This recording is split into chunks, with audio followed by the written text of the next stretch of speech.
Welcome to the Living Centred podcast, a podcast all about learning together how to live lives which are centred on Jesus. Everyone lives centred on something.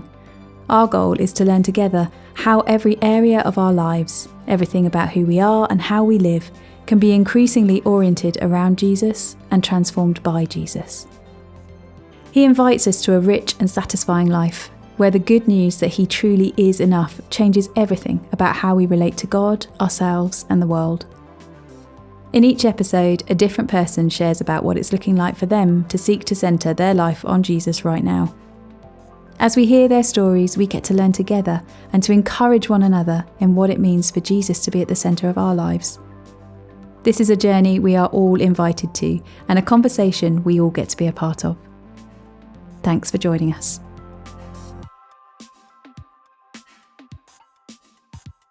Hi, my name's Adrian, and it is so good to welcome you to this week's episode of the Living Centred podcast. And it's my privilege to introduce today Ralf, who's going to be sharing. Ralf, it is very, very good to see you.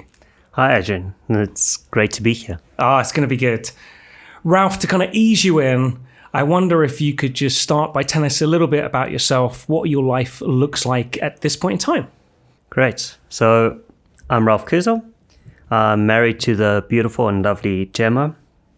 I'm an introverted nerd, definitely preferring smaller groups and the more intimate conversations that come with that. Yeah. A good portion of my work time, I wear the hats of a control engineer. Okay. Working in automotive manufacturing, which means I program machines and robots and many different systems and many different languages. And what I specifically like is really getting into the details and optimizing, be this through mathematics or collecting, analyzing, and reporting data. Outside of work, I love reading books, mostly listening nowadays, actually, and video games. Yeah. Which is part of where my love for tech and computers comes from. Amazing. And really, for my stories, I like science fiction and fantasy, getting lost in the storytelling and worlds. And finally, I am a South African German, which is a rarity. German mother tongue, but fully South African. Wow. We moved to the UK in 2020, joined Oasis in 2022. Amazing. Oh man, that is a good window in. And to be honest, I've got to be really disciplined because there are so many questions I want to ask at this point in time, but they'll be outside of the podcast, I think, particularly around your work, because I'm fascinated about a number of things you've just said there. But rather, I want to then ask the big question, as I always do each week, which is within the reality of just that beautiful description of what your life looks like. What does living centered on Jesus look like for you right now? Whenever I hear this question, I get this gut reaction, which is a bit of like a guilt and failing. And it's like, am I really living fully centered on Jesus? It feels like there's a big gap between the disciple I would like to be and the one I am. Yeah. Perhaps this is a bit of a perfectionistic trait, but there's the gut reaction that one has, and then there's an active reminder that actually Jesus is enough. And doing what we can is enough. Yeah. So with that sort of context, what does my life look like? I spend a lot of time trying to maintain balanced lifestyle and really do things that are good for my mental health. Yeah. I've really struggled with depression in the past, and at times still comes out of the shadows. It really impacted me a lot also with the change through immigration, completely changing work industry, the pandemic and isolation. Yeah. There were also changes to my medication. So all of that instability really didn't help. And I was trying to do a lot through my own strength. But even when hitting rock bottom during this time, God was always with me. Yeah. Like, he didn't magically fix things. Yeah. I still got really bad, but neither did he abandon me. And he was always at my side. Yeah. So with much grace and the help from others, things started to turn around. And I really learned that mental health is not a passive thing. Yeah. That I need to be actively working on that. Wow. And I needed to renew my hopes, my dreams, my goals, and the purpose for my life. Living centered on Jesus is me living within this amazing grace, trying to maintain good mental health. I love that. Oh, the summary at the end, man. That was amazing. Give me that again. Living centered on Jesus is me living within the amazing grace of God, trying to maintain good mental health. Don't we all just need to hear that of just, living centered is just living centered on this amazing grace.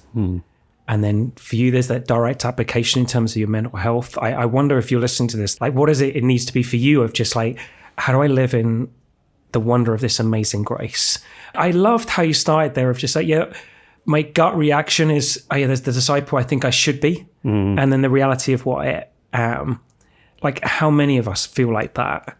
And yet the remedy isn't then to try and work harder. It's actually, oh no, I need to change the record or change what I'm listening to. It's Jesus is enough. That's the starting point. I just love that. And then how that's then outworked in terms of the reality of your life and some of your struggles in terms of mental health is, well, one, thank you for being vulnerable in that, as I know that will really help others.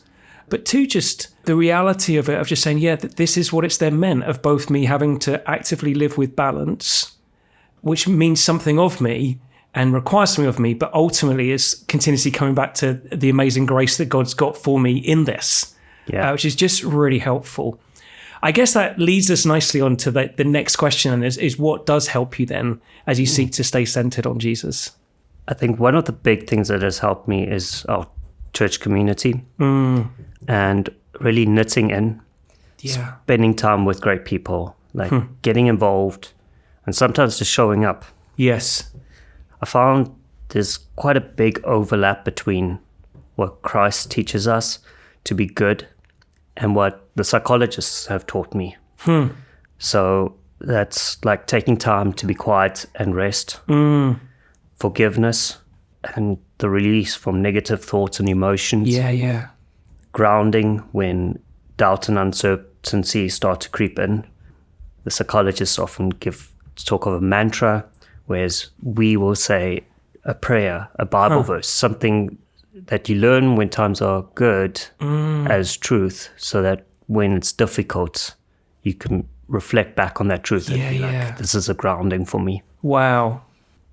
And there's also that our lives matter and that we have worth. Also, exercise and nature play an important role with mental health. Yeah. And that's really where I also have a chance to marvel at God's creation and connect with them and just have the space to do so. Yeah.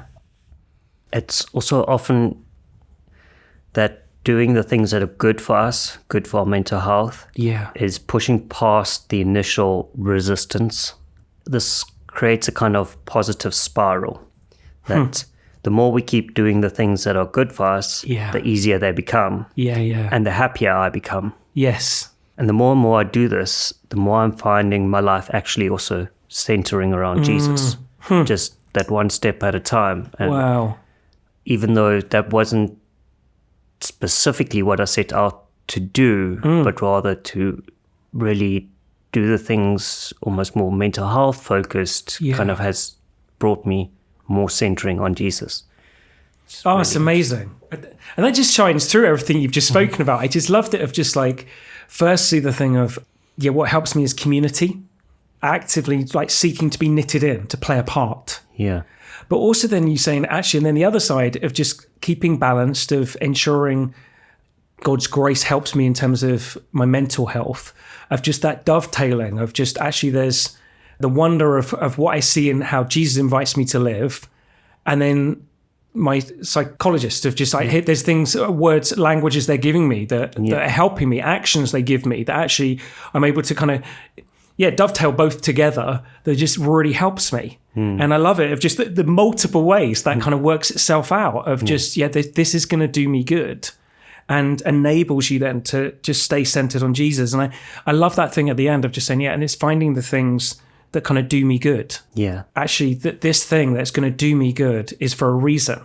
And God's going to meet me in and through it as I choose to do more of it. Yes. Which, really helpful. I guess then, in it, if that's the stuff that's helping you, what are you discovering then at this point in time about who God is as Father, Son, and Spirit? What I'm discovering is his unfailing patience, grace, and love for me. And that he accepts me regardless of my failings and sometimes my wobbly journey. I'm discovering that his teachings and wisdom are so multifaceted. Yeah. There's so much to keep discovering and rediscovering.